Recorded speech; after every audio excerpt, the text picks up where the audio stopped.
समय कम है और सिलेबस बड़ा, तो नोटबुक तैयार रखिए और दिमाग अलर्ट, क्योंकि अब शुरू हो रहा है करंट अफेयर्स का सबसे दमदार रिवीजन। तो चलिए समय व्यर्थ किए बिना प्रश्न नंबर 1 के साथ शुरुआत करते हैं।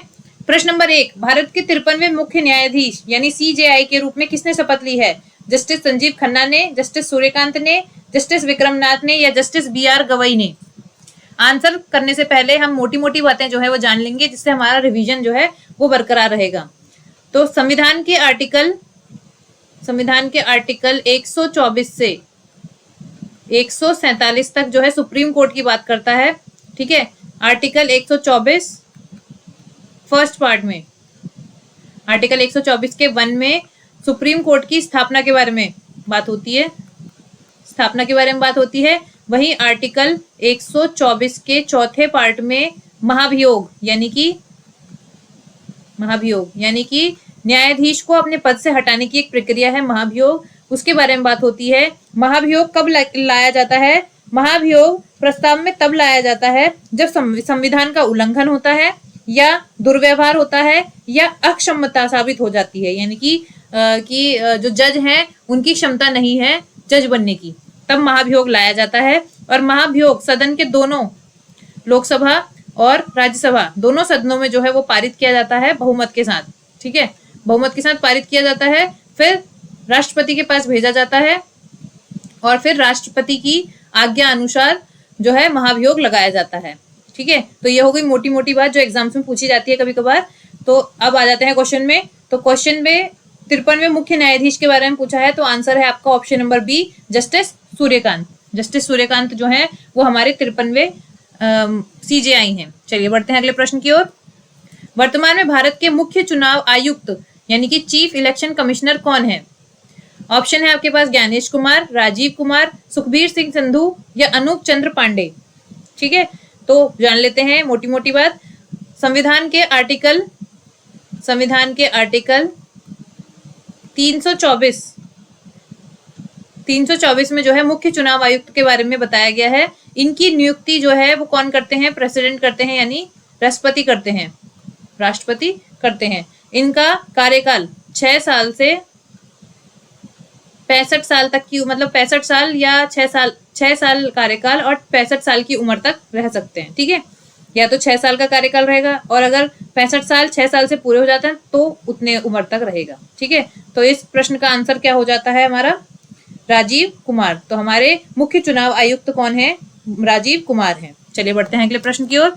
भारतीय थल सेना के वर्तमान प्रमुख कौन है? ऑप्शन है आपके पास general Manoj Pande, general Upendra Dwivedi, general Anil Chauhan और जनरल M नरवणे। तो इसका सही आंसर हो जाता है option number B, general Upendra Dwivedi. चलिए, भारतीय नौसेना के नए प्रमुख के रूप में किसे नियुक्त किया गया है? ऑप्शन है आपके पास R हरि कुमार, दिनेश कुमार त्रिपाठी, करमवीर सिंह या VR चौधरी। तो इसका सही आंसर है दिनेश कुमार त्रिपाठी। चलिए बढ़ते हैं आगे। वर्तमान में भारत के मुख्य सतर्कता आयुक्त यानी कि विजिलेंस कमिश्नर कौन है? चीफ विजिलेंस कमिश्नर कौन है? ऑप्शन है आपके पास प्रवीण कुमार श्रीवास्तव, संजय कोठारी, सुरेश N पटेल, नीतू कुमारी मांडेके। ठीक है, तो सतर्कता आयुक्त यानी कि विजिलेंस कमीशन के बारे में देख लेते हैं एक बार। ये एक संवैधानिक निकाय है। ठीक है, ये एक संवैधानिक निकाय है और मुख्य सतर्कता आयुक्त यानी कि चीफ विजिलेंस कमिश्नर का जो नियुक्ति करते हैं वो कौन करते हैं? प्रेसिडेंट करते हैं। और कैसे करते हैं? प्रेसिडेंट करते हैं सिफारिश पर। किसकी सिफारिश पर? सिफारिश कौन करता है? इनकी सिफारिश करते हैं आपके PM, उनके बाद होम मिनिस्टर और जो विपक्ष है उनका एक नेता, विपक्ष का एक नेता। ठीक है, विपक्ष का एक नेता। ये आपको मोटी मोटी बातें जो है ध्यान रखनी। तो वर्तमान के मुख्य सतर्कता आयुक्त जो है हमारे, वो है प्रवीण कुमार श्रीवास्तव। ठीक है, प्रवीण कुमार श्रीवास्तव। चलिए बढ़ते हैं आगे। भारत में वर्तमान मुख्य सूचना आयुक्त कौन है? तो ऑप्शन है आपके पास हीरालाल सामरिया, यशवर्धन कुमार सिन्हा और सुधीर भार्गव या राजकुमार गोयल। ठीक है, तो इनका आंसर हो जाता है आपका हीरालाल सामरिया। चलिए बढ़ते हैं आगे। भारत में वर्तमान सॉलिसिटर जनरल कौन है? भारत के जो वर्तमान सॉलिसिटर जनरल हैं वो कौन है? ऑप्शन है आपके पास तुषार मेहता, आर वेंकटरमणी, मुकुल रोहतंगी या हरीश साल्वे। ठीक है, सॉलिसिटर जनरल के बारे में जो है जनरल बातें ध्यान रखनी है। ये भारत के दूसरे सबसे ऊंचे विधि अधिकारी हैं। ठीक है, सबसे दूसरे नंबर के सबसे बड़े विधि अधिकारी हैं, यानी कि कानून के सबसे बड़े अधिकारी। ठीक है, अधिकारी हैं कौन? Solicitor general of India. इनका कार्यकाल जो रहता है वो कितने सालों का रहता है? 3 सालों का रहता है। ठीक है, और इनकी नियुक्ति कौन करता है? इनकी नियुक्ति प्रेसिडेंट नहीं करते, इनकी नियुक्ति करते हैं कैबिनेट समिति। इनकी नियुक्ति कौन करता है? कैबिनेट समिति करती है। ठीक है, कैबिनेट समिति करती है। ठीक है, तो चलिए अब प्रश्न पर आ जाते हैं कि वर्तमान सॉलिसिटर जनरल कौन है हमारे? वो है तुषार मेहता। ऑप्शन नंबर ए, तुषार मेहता जो है हमारे वर्तमान सॉलिसिटर जनरल हैं। रिसर्च एंड एनालिसिस विंग यानी रॉ के वर्तमान प्रमुख कौन है? ऑप्शन है आपके पास सामंत गोयल, ऑप्शन है आपके पास रवि सिन्हा, पराग जैन और संजय मिश्रा। तो इसका आंसर हो जाता है ऑप्शन नंबर सी, पराग जैन। चलिए प्रश्न नंबर 9, नीति आयोग के वर्तमान उपाध्यक्ष कौन है? वर्तमान उपाध्यक्ष पूछा है, अध्यक्ष जो है वो आपको कमेंट बॉक्स में लिखने हैं कि नीति आयोग के अध्यक्ष कौन होते हैं। ठीक है, अध्यक्ष कौन होते हैं? तो ऑप्शन है आपके पास सुमन बेरी, BVR सुब्रमण्यम, अमिताभ कांत या परमेश्वरम अय्यर। तो इसका सही आंसर हो जाता है option number A, Suman Bery. Suman Bery जो है वो वर्तमान उपाध्यक्ष हैं। आपको ऑप्शन में बताना है, आपको कमेंट बॉक्स में बताना है कि नीति आयोग के अध्यक्ष कौन है और नीति जो है इसकी फुल फॉर्म क्या है। NITI नीति जो है इसकी फुल फॉर्म क्या है वो आपको कमेंट बॉक्स में बतानी है। ये भी क्वेश्चन जो है पूछ लिया जाता है एग्जाम्स में कि नीति आयोग, नीति की जो फुल फॉर्म है वो क्या है और नीति आयोग के जो अध्यक्ष हैं वो कौन है। चलिए बढ़ते हैं आगे। प्रश्न नंबर 10, रेलवे बोर्ड की पहली महिला अध्यक्ष और CEO कौन बनी थी? रेलवे बोर्ड की पहली महिला अध्यक्ष के बारे में पूछ रहे हैं। तो ऑप्शन है आपके पास जय वर्मा सिन्हा, सोमा मोंडाल, रेखा शर्मा और माधवी पुरी बूच। तो इसका सही आंसर हो जाता है आपका जय वर्मा सिन्हा। जया वर्मा सिन्हा जो है वो रेलवे बोर्ड की पहली महिला अध्यक्ष बनी थी। चलिए आगे चलते हैं। धर्म गार्जियन जो है सैन्य अभ्यास भारत और किस देश के बीच में आयोजित होता है? यानी कि धर्म गार्जियन जो है एक सैन्य अभ्यास है, वो भारत और कौन से देश के बीच में होता है? ठीक है, तो ऑप्शन आपके पास अमेरिका, फ्रांस, जापान या दक्षिण कोरिया। तो इसका सही आंसर हो जाता है आपका Japan. Option number B, Japan और भारत के बीच में एक सैन्य अभ्यास होता है जिसका नाम है धर्म गार्जियन। ठीक है, अब आप अमेरिका और फ्रांस के बीच में बताएंगे कि कौन कौन से युद्धाभ्यास होते हैं। ठीक है, कमेंट बॉक्स में जरूर बताना है कि भारत और अमेरिका के बीच में कौन कौन से युद्धाभ्यास होते हैं और भारत और फ्रांस के बीच में कौन कौन से युद्धाभ्यास होते हैं। सूर्य किरण युद्धाभ्यास भारत और किस देश के बीच में आयोजित किया जाता है? ऑप्शन है आपके पास श्रीलंका, नेपाल, भूटान या बांग्लादेश। ठीक है, तो इसका सही आंसर हो जाता है नेपाल। सूर्य किरण नेपाल और भारत के बीच में एक युद्धाभ्यास है जो आयोजित किया जाता है। डेजर्ट साइक्लोन अभ्यास भारत और किस देश के बीच में किया जाता है? ठीक है, डेजर्ट साइक्लोन एक अभ्यास है जो भारत और कौन से देश के बीच में किया जाता है? तो ऑप्शन आपके पास सऊदी अरब, मिस्र, UAE और कतर। तो इसका सही आंसर क्या हो जाता है? UAE। ठीक है, चलिए बढ़ते हैं आगे। भारत और ओमान के बीच नसीम अल बहर अभ्यास कहाँ आयोजित हुआ? एक युद्धाभ्यास था नसीम अल बहर जो है वो कहाँ आयोजित हुआ? तो ऑप्शन है आपके पास मस्कट, विशाखापट्टनम, कोच्चि या पोर्ट सुडान। तो इसका सही आंसर है विशाखापट्टनम, क्योंकि एक जो है नौसैनिक अभ्यास था, नौसैनिक अभ्यास यानी कि नेवी का एक एक्सरसाइज थी, नेवी की एक एक्सरसाइज थी जिसमें भारत और ओमान ने हिस्सा लिया था, जिसे नाम दिया गया नसीम अल बहर, और ये कहां पर हुआ था? विशाखापट्टनम में। चलिए बढ़ते हैं आगे। एक्स डस्टलिक सैन्य अभ्यास भारत और किस देश के बीच होता है? Ex Dustlik. तो ऑप्शन है आपके पास कजाकिस्तान, उज्बेकिस्तान, किर्गिस्तान और ताजिकिस्तान। तो इसका सही आंसर है option number B, Uzbekistan. Uzbekistan और भारत के बीच में एक सैन्य अभ्यास होता है जिसका नाम है एक्स डस्टलिक। ये सैन्य अभ्यास जो है वो पूछ लिए जाते हैं पेपर में, इसलिए ये इंपॉर्टेंट हो जाते हैं। समुद्र शक्ति अभ्यास भारत और किस देश के बीच में आयोजित होता है? समुद्र शक्ति, तो ऑप्शन है आपके पास थाईलैंड, इंडोनेशिया, वियतनाम और मलेशिया। तो इसका सही आंसर क्या हो जाता है? इंडोनेशिया। इंडोनेशिया और भारत के बीच में जो सैन्य अभ्यास होता है उसे नाम दिया गया समुद्र शक्ति। चलिए बढ़ते हैं आगे।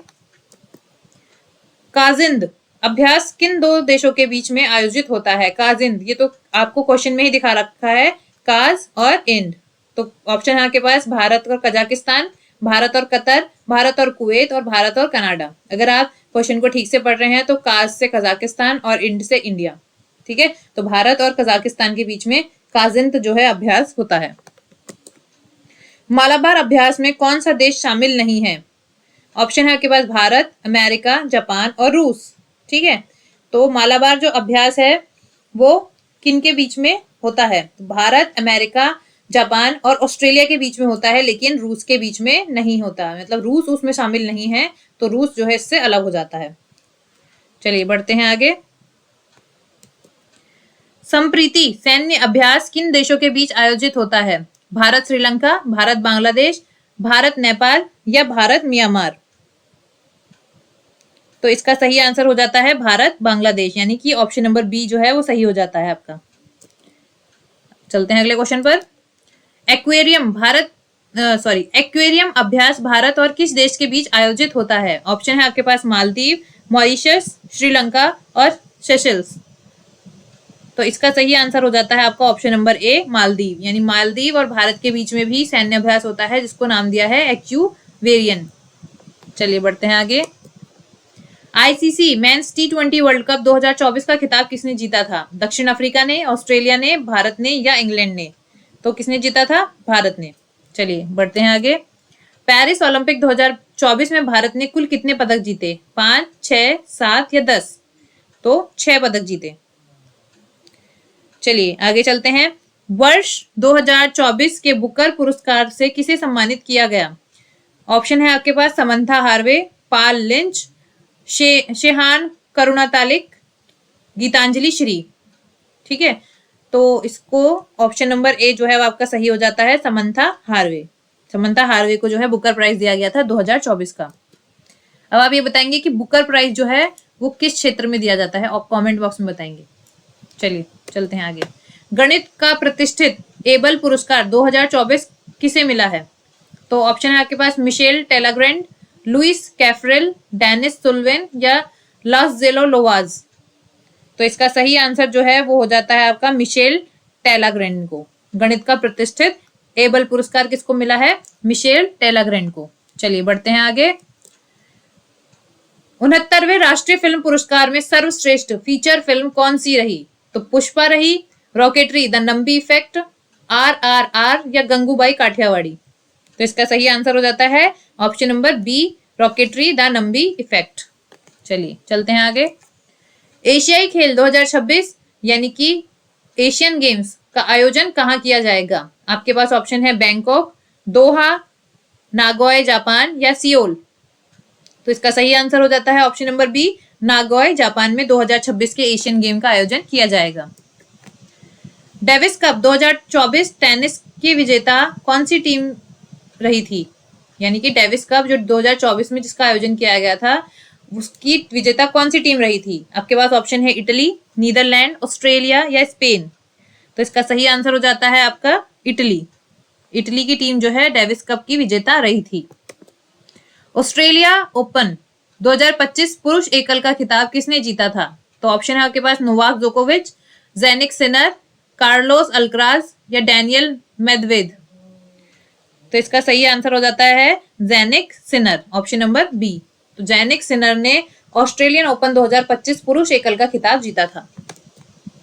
वर्ष 2024 के लिए किसे मेजर ध्यानचंद खेल रत्न पुरस्कार दिया गया? तो आपके पास ऑप्शन है नीरज चोपड़ा, और ऑप्शन नंबर बी है आपके पास सात्विक साईराज और चिराग शेट्टी, इसके बाद लक्ष्य सेन, और फिर इनमें से कोई नहीं। तो इसका सही आंसर क्या हो जाता है आपका? इनमें से कोई नहीं। क्यों इनमें से कोई नहीं, क्यों क्यों है इसमें? क्योंकि 2024 के लिए मेजर ध्यानचंद खेल रत्न पुरस्कार जो मिले वो किसको मिले? डी गुकेश को मिला, डी गुकेश को, जो कि चेस के खिलाड़ी हैं। ठीक है, चेस। इसके बाद प्रवीण कुमार को मिला, प्रवीण कुमार को मिला, जो कि एक पैरा एथलीट है, पैरा एथलीट है। ठीक है, मनु भाकर को मिला, मनु भाकर, जो कि एक शूटिंग खिलाड़ी हैं, वो शूटिंग करती हैं। ठीक है, इसके बाद हरमनप्रीत सिंह को मिला, हरमनप्रीत सिंह, वो किससे रिलेट करते हैं? हॉकी से रिलेट करते हैं। ठीक है, तो इनमें से कोई भी ऑप्शन में नहीं है, तो इसीलिए इनमें से कोई नहीं जो है करेक्ट आंसर हो जाता है। एमी पुरस्कार जीतने वाली पहली भारतीय महिला कौन है? ऑप्शन है आपके पास एकता कपूर, ऑप्शन है आपके पास शेफाली शाह, सुष्मिता सेन या नीना गुप्ता। तो इसका सही आंसर हो जाता है एकता कपूर। चलिए बढ़ते हैं आगे। तो क्वेश्चन है 16वां ब्रिक्स शिखर सम्मेलन 2024 कहाँ आयोजित हुआ? तो ऑप्शन है आपके पास कजान, रूस, जोहान्सबर्ग, नई दिल्ली या बीजिंग। तो पहले आंसर जानने से पहले जो है हम इसके बारे में मोटी मोटी बातें जानेंगे। सबसे पहले ब्रिक्स की फुल फॉर्म क्या होती है? तो ब्रिक्स की फुल फॉर्म होती है ब्राजील, रशिया, इंडिया, चाइना और साउथ अफ्रीका। ठीक है, ब्रिक्स को अगर हम फुल फॉर्म बोलें तो ब्राजील, रशिया, इंडिया, चाइना और साउथ अफ्रीका। इसका गठन जो हुआ था वो 2009 में हुआ था। ठीक है, और इसका हेडक्वार्टर कहाँ पर है? इसका हेडक्वार्टर है आपका शंघाई में, शंघाई चाइना, यानी कि चाइना में जो है इसका हेडक्वार्टर है। ठीक है, याद रहेगा ब्रिक्स में कितने देश? 1 2 3 4 5, यानी कि ब्रिक्स की जो फुल फॉर्म है ब्राजील, रशिया, इंडिया, चाइना और साउथ अफ्रीका। इसका गठन 2009 में हुआ था और इसका हेडक्वार्टर कहाँ पर है? शंघाई चाइना में है। अब देख लेते हैं 16वां ब्रिक्स सम्मेलन जो है 2024 का वो कहाँ आयोजित हुआ है? तो ब्रिक्स का सम्मेलन बीजिंग में आयोजित हुआ है, ऑप्शन नंबर डी। G20 शिखर सम्मेलन 2025 की मेजबानी कौन सा देश करेगा? तो ऑप्शन है आपके पास ब्राजील, दक्षिण अफ्रीका, अमेरिका और भारत। तो उससे पहले G20 के बारे में मोटी मोटी जानकारी ले लेते हैं। तो G20 जो है 2025 इसका जो विषय रहा वो क्या रहा? इसका विषय कई बार पेपर में पूछ लेता है कि 2025 G20 का विषय क्या रहा। तो इसका विषय रहा एकजुटता,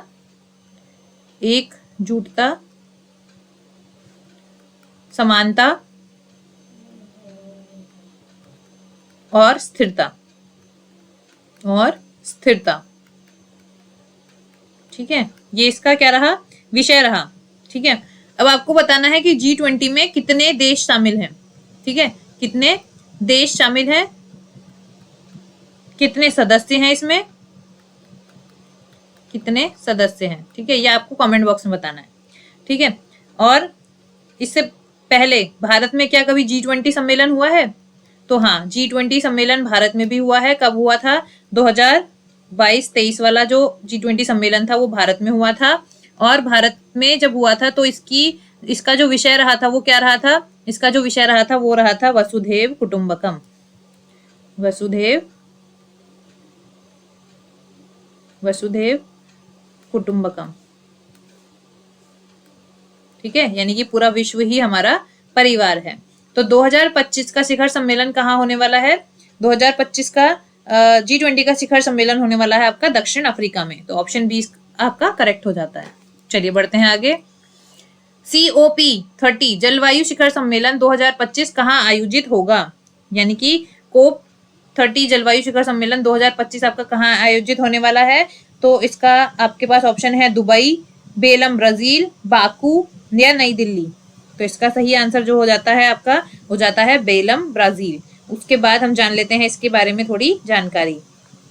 ठीक है, तो COP30 जो है वो ब्राजील में होने वाला है। इसका विषय क्या रहा है, यानी कि किस एजेंडे पर काम करेंगे? तो जलवायु यानी कि क्लाइमेट क्रियान्वयन, क्रियान्वयन, क्रियान्वयन यानी इम्प्लीमेंटेशन, इम्प्लीमेंटेशन, इम्प्लीमेंटेशन और महत्वाकांक्षी लक्ष्य, महत्वाकांक्षी,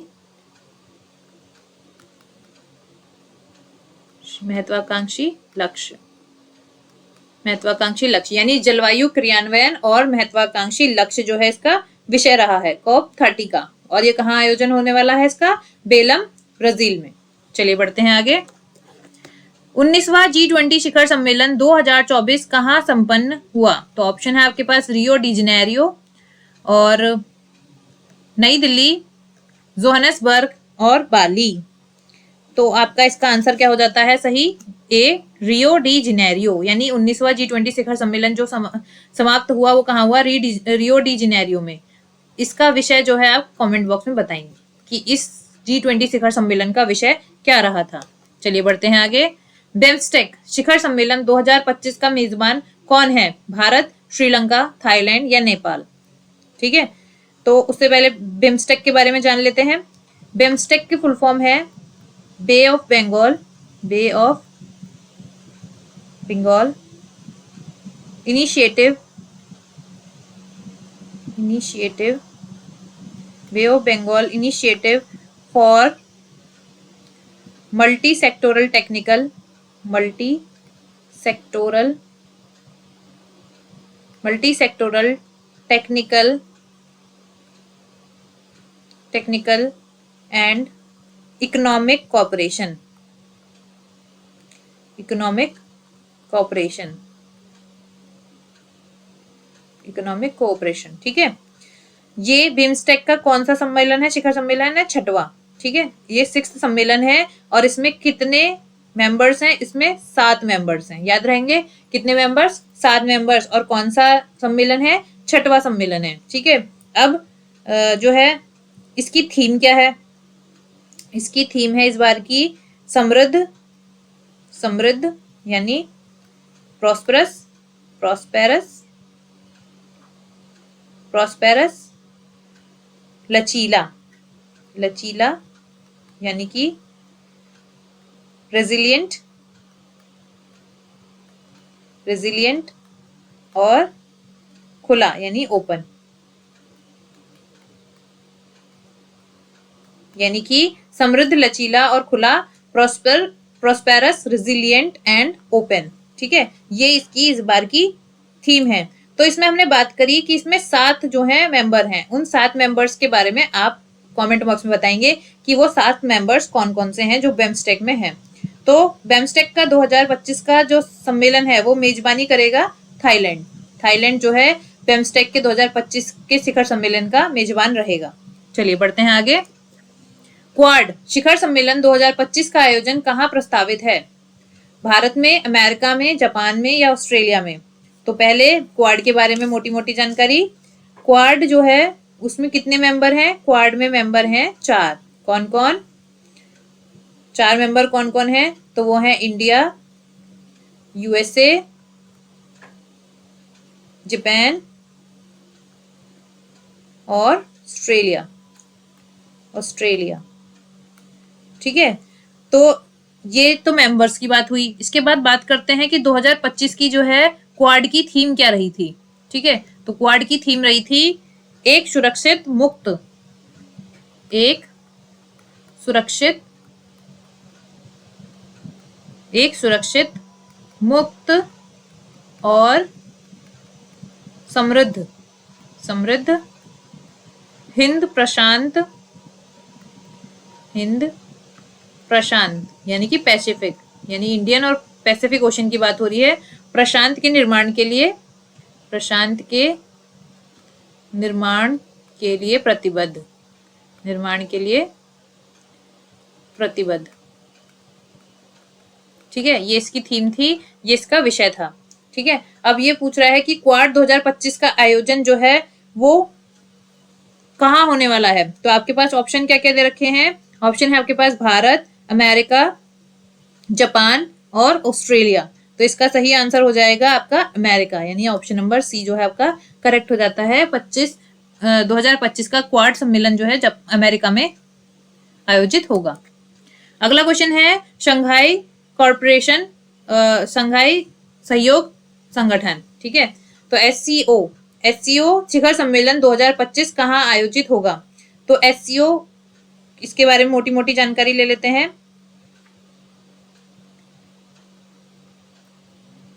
एससीओ, इसमें कितने सदस्य हैं वो आप कमेंट बॉक्स में बताएंगे, ठीक है। इसमें कितने सदस्य हैं वो आप कमेंट बॉक्स में बताएंगे। इसके ऑप्शन है आपके पास रूस, भारत, चीन, पाकिस्तान। तो इसका सही आंसर क्या हो जाता है आपका? तो इसका सही आंसर हो जाता है आपका चीन, ऑप्शन नंबर बी। चीन आपका सही आंसर हो जाता है, यानी कि शंघाई जो शंघाई सहयोग संगठन है, इसका शिखर सम्मेलन 2025 का कहाँ होने वाला है? वो होने वाला है चीन में। 46वीं यूनेस्को विश्व विरासत समिति की बैठक कहाँ हुई? तो ऑप्शन नंबर ए है आपके पास फ्रांस, ऑप्शन नंबर बी है आपके पास भारत, ऑप्शन नंबर सी है आपके पास सऊदी अरब और ऑप्शन नंबर डी है आपके पास चीन। तो इसकी बैठक जो हुई वो हुई भारत में। अब भारत में इस बैठक में बात किस बात पर हुई? इसमें बात हुई आपकी चराई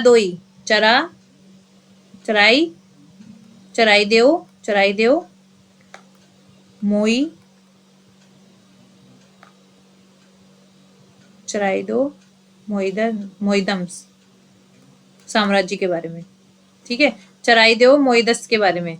ये किससे रिलेट करता है? ये अहोम, आपने पढ़ा होगा हिस्ट्री में, अहोम साम्राज्य से रिलेट करता है, यानी कि उनकी विरासत है। तो ये जो विरासतें हैं ये अहोम साम्राज्य की विरासत थी, जिनको इस बार यूनेस्को विश्व विरासत में शामिल किया गया, ठीक है। चलिए बढ़ते हैं आगे। आसियान शिखर सम्मेलन 2025 का मेजबान देश कौन है? तो आसियान की फुल फॉर्म जो है आप कमेंट बॉक्स में बताएंगे। तो इसका सम्मेलन जो है वो किसने मेजबान किया? लाओस, मलेशिया, वियतनाम या थाईलैंड? पहले आसियान के बारे में कुछ जान लेते हैं। आसियान में कितने देश हैं? आसियान में 10 देश जो है वो मेंबर हैं और भारत जो है इसका मेंबर नहीं है, ठीक है। भारत जो है इसका मेंबर नहीं है, ठीक है। तो जो ये 10 देश हैं इनको आप कमेंट बॉक्स में बताएंगे कि कौन कौन से 10 देश जो हैं आसियान कंट्रीज में शामिल हैं। और जो 25 का सम्मेलन है वो कहाँ होने वाला है? वो 25 का सम्मेलन होने वाला है आपका मलेशिया में, ठीक है। तो आसियान शिखर सम्मेलन 2025 का मेजबान देश कौन है? तो मलेशिया है।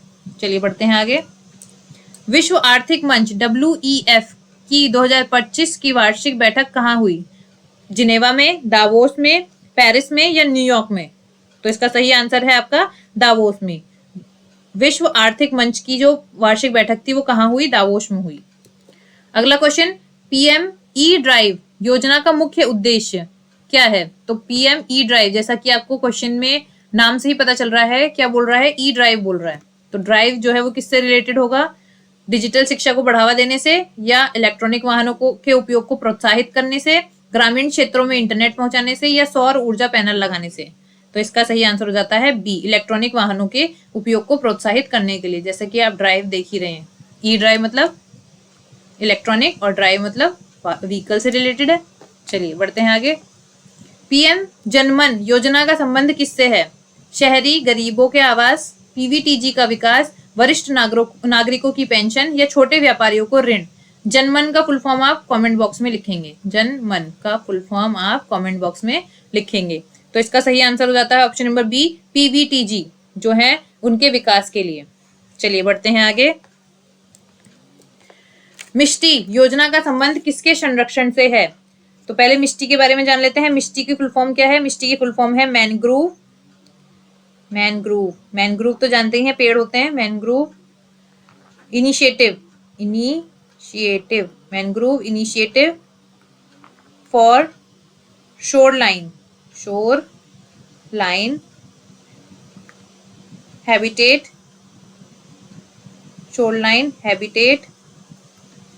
एंड टेंजिबल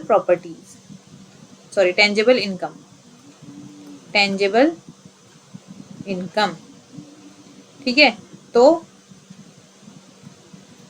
मैनग्रोव आ रहा है, तो ऑप्शन देख लेते हैं। नदियों की सफाई से, मैनग्रोव वनों की संरक्षण से, पर्वतीय क्षेत्रों के विकास से, या मिट्टी की उर्वरता बढ़ाने से। तो इसका सही आंसर क्या हो जाता है, जैसा कि इसकी फुल फॉर्म से हमको पता चल रहा है, ऑप्शन बी इसका सही आंसर हो जाता है, मैनग्रोव वनों के संरक्षण से। पीएम प्रणाम योजना किस क्षेत्र में सुधार के लिए शुरू की गई है? स्कूली शिक्षा, रासायनिक उर्वरकों का उपयोग कम करना, स्वास्थ्य बीमा, या खेल विकास से। तो इसका सही आंसर हो जाता है आपका ऑप्शन नंबर बी, रासायनिक उर्वरकों का उपयोग कम करने से। प्रणाम, PARNAM, इसकी फुल फॉर्म आप कमेंट बॉक्स में बताएंगे। चलिए बढ़ते हैं आगे।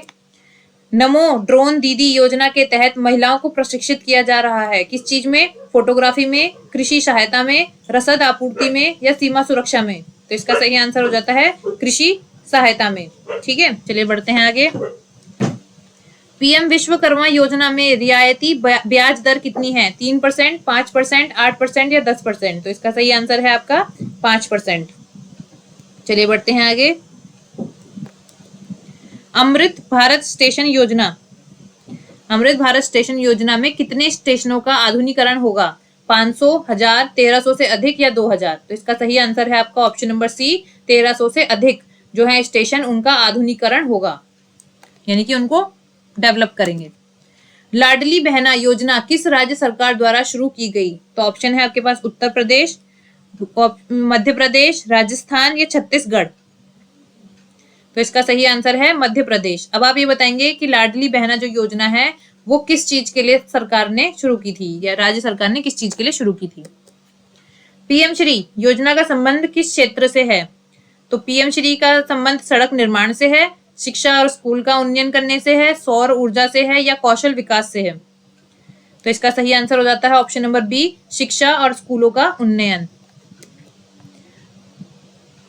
आज की क्लास का आखिरी क्वेश्चन, महतारी वंदन योजना किस राज्य से संबंधित है? ऑप्शन है आपके पास उड़ीसा, बिहार, छत्तीसगढ़, या पंजाब।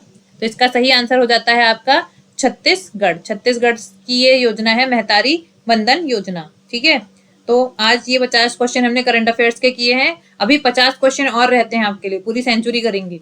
तो अगर आपको क्वेश्चन लगे रिलेवेंट, आपको क्वेश्चन अच्छे लगे, तो आप लाइक करेंगे, सब्सक्राइब करेंगे, और जो क्वेश्चंस आपसे वीडियो में पूछे हैं वो सारे क्वेश्चंस के आंसर आप कमेंट बॉक्स में करेंगे।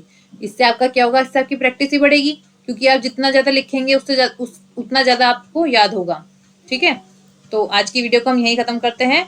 बहुत बहुत धन्यवाद आपका।